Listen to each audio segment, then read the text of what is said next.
The Fisherman and His Wife. There was once a poor fisherman who lived with his wife in a hut near the shore. Neither the fisherman nor his wife cared much for housework, and really the place was a disgrace. You could not go into the hut without falling over a pot or a bit of fishing line. "What's the point of trying to keep this place clean?" grumbled the fisherman's wife. "It's not as though it would look special, whatever we do to it." One day the fisherman went down to the sea and cast his line. Before long he felt a big tug on it and pulled until he had landed a huge carp. To his astonishment, the fish began to speak. "Please throw me back into the sea," it said. "I am no use to you, for I am not a fish at all, but an enchanted prince." The fisherman was so amazed that he did not know what to say, but threw the fish back as it had asked. When he got home that night, the fisherman told his wife what had happened. "You idiot," she cried.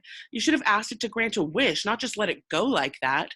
Go back and ask for a pretty little cottage instead of this miserable hut that we live in."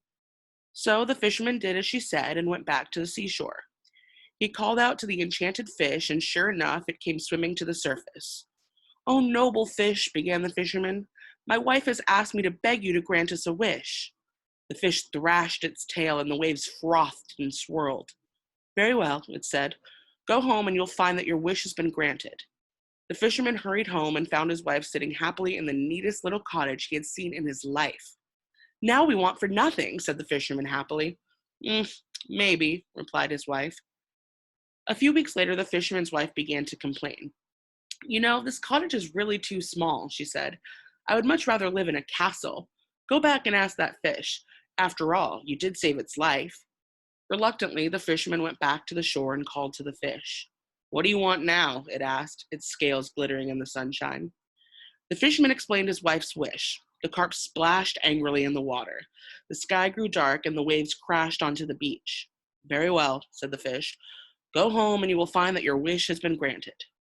When the fisherman arrived home, he found his wife in gorgeous clothes ordering a whole army of servants around in a huge castle. "Now our happiness is complete," said the fisherman. "We'll see," replied his wife.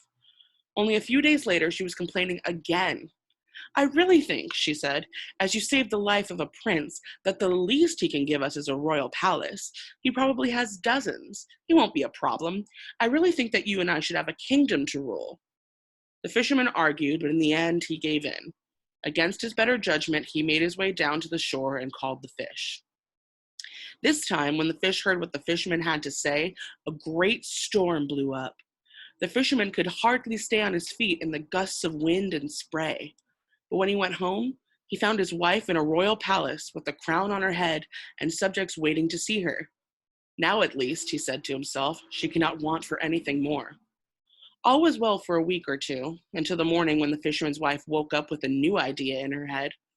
"Ruling a few thousand people like this is nothing," she declared. "I want to be ruler of the world." The fisherman groaned and hid under the sheets, but his wife was not to be moved. With a heavy heart, he set off for the seashore. When the fisherman told the fish what his wife wanted, thunder rumbled overhead. Above the crashing of the waves, the fisherman heard the fish reply, "Go home. Your wife has what she deserves."